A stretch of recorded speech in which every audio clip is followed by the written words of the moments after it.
Welcome to my dear students. This is the lecture number 8। Already मैंने 7 video lecture provide करवा दिए हैं। इसके जो नोट्स हैं पॉलिटी के वो मैं आपको क्लासेस प्रोवाइड करवा रही हूँ for the UPSC IAS examination. Today's I am going to discuss union and its territory. So first of all discuss union and state. Union of state यानी कि राज्यों का संघ। आर्टिकल 1 से लेकर 4 तक इसमें बात कही गई है और पार्ट 1 के अंदर इसको रखा गया है। Constitution deal with the union and its territory. ये कॉन्स्टिट्यूशन है, संविधान है। इसके यहाँ पर किसकी चर्चा की गई है? संघ और इसके क्षेत्र के बारे में। फर्स्ट ऑफ ऑल हम देख लेते हैं article number 1। So article number 1 is a state that India Bharat shall be a union of state. It also mentions the territory of India including the state of union territory. इसमें कहा गया है कि भारत यानी भारत राज्यों का संघ होगा। इसमें राज्यों और केंद्र शासित प्रदेशों सहित भारत के क्षेत्रों में उल्लेखित किया गया है। यहाँ पर जो फर्स्ट आर्टिकल कहा गया है वो है आपका कि जितने भी भारत के अंदर जितने भी यूनियन होंगे, टेरिटरीज होंगे, वो भारत का हिस्सा होंगे। ठीक है, लेकिन अगर यहाँ पर इम्पोर्टेंट नोट के थ्रू यहाँ पे बताया मैंने, no state has right to the get separate from it. यानी कि अगर कोई स्टेट चाहता है कि जैसे सपोज दैट कि एरिया वाइज देखा जाए तो स्टेट है राजस्थान लॉन्गेस्ट है। अगर वो चाहे कि नहीं मैं अलग से कंट्री बनना चाहता हूँ तो यहाँ पे आर्टिकल इसकी परमिशन नहीं देता है। ठीक है, तो कोई भी स्टेट है वो इंडिया से अलग नहीं, सेपरेट नहीं हो सकता है। फर्स्ट ऑफ ऑल यहाँ पर इस बात को बोला गया है। सेकेंड आर्टिकल की बात करते हैं यहाँ पे।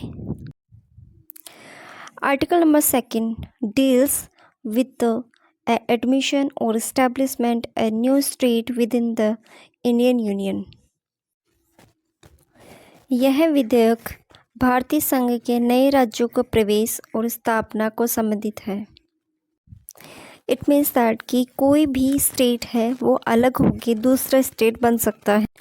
आपको कमेंट बॉक्स में बताना है कि इंडिया में कौन सा ऐसा स्टेट है जो कि अपने लैंग्वेज को चलते अलग हुआ था या सेपरेट हुआ था। आर्टिकल 2 में बोला गया है कि कोई भी स्टेट है वो फॉर्मेशन हो सकता है, इस्टेब्लिशमेंट हो सकता है। ठीक है, नेक्स्ट हम बात करने वाले हैं यहाँ पे article number 3 discuss the formations of new state and alterations of area boundaries name existing state. यानी कि जो स्टेट पहले से है उसका उन राज्यों के गठन, मौजूदा राज्यों के क्षेत्रों की सीमाओं और उनके नामों में परिवर्तन किया जा सकता है। ठीक है, तो ये कौन परमिशन देता है? आर्टिकल नंबर 3 ये कहता है कि जो भी आपका स्टेट है आप उसका नाम चेंज कर सकते हो, उसका एरिया फिर से आप चेंज कर सकते हो, बढ़ा सकते हो, घटा सकते हो। ठीक है, इस तरीके से इसमें परमिशन दी हुई है। Next is article number 4 law made under the article 2 and 3 are not to be considered as a amendment of the constitution under article 368. Under this article 368 important note is 368 article constitution amendment में किया गया है। और next यहाँ पे देखते हैं why is the called union territories. किसी क्षेत्र को यूनियन टेरिटरी हम क्यों कहते हैं? तो इसलिए कहते हैं those are area are under the direct control and administrations of the central government. यानी कि उसको टेरिटरी हम क्यों कहते हैं? बिकॉज जो भी इसका जो है एक पावर होती है या फिर हाँ कंट्रोल होता है वो डायरेक्टली किसके हाथों में होता है? सेंट्रल गवर्नमेंट के हाथों में होता है। ठीक है, इसलिए यहाँ पे बोला गया है इसको यूनियन टेरिटरी या केंद्र शासित प्रदेश। दिल्ली भी क्या है? केंद्र शासित प्रदेश है। अब बात कर लेते हैं कि यूपीएससी के अंदर कौन से फैक्ट पूछे जाते हैं। On the 1 November 1956 14 state as 6 union territories were formed under the State Reorganization Act. It means 1 नवंबर 1956 को राज्य पुनर्गठन अधिनियम के तहत 14 राज्य और 6 केंद्र शासित प्रदेशों का गठन हुआ था। अब इनका नाम भी आप देख लो, क्योंकि यहाँ से भी यूपीएससी में क्वेश्चंस आ सकता है। सो फर्स्ट है आंध्र प्रदेश, असम, बिहार। ये कब बने थे? 1956 में बिहार। उसके बाद में बॉम्बे, जम्मू एंड कश्मीर पहली स्टेट था, ठीक है।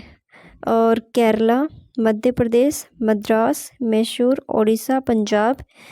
और next is Rajasthan and Uttar Pradesh और वेस्ट बंगाल। 14 यहाँ पे स्टेट स्टैब्लिशमेंट हुए थे 1956 में। ये आपको ध्यान रखने हैं। पहले गुजरात नहीं था, ठीक है। धीरे धीरे ये सेपरेट हुए हैं, अलग हुए हैं, एक स्टेट से दूसरा स्टेट बना है। नेक्स्ट यहाँ पे 6 है वो यूनियन टेरिटरी है, जिसमें आप देख सकते हो अंडमान निकोबार, दिल्ली, हिमाचल प्रदेश पहले टेरिटरी के अंदर था, और लक्षद्वीप, और नेक्स्ट इज मणिपुर और त्रिपुरा। ये सब क्या थे? पहले केंद्र शासित प्रदेश थे। आई होप कि आपको ये वीडियो लेक्चर अच्छा लगा है तो प्लीज़ लाइक करें, शेयर करें। और नेक्स्ट हम पढ़ने वाले हैं जो लेक्चर नंबर 9 होगा, वो होगा आपका सिटीजन यानी कि नागरिकता। और ये थोड़ा सा लॉन्ग वीडियो होगा क्योंकि इसमें बहुत सारे फैक्ट लिए हैं मैंने, तो ये वीडियो आपको ज़रूर देखना है, मिस नहीं करना है। और अगर आपको नंबर वाइज से देखते हुए आना है 1 2, तो लिस्ट में जाके देख सकते हो यूट्यूब के, वहाँ पर आपको मिल जाएंगे। So thank you so much. मिलते हैं नेक्स्ट अपडेट के साथ में।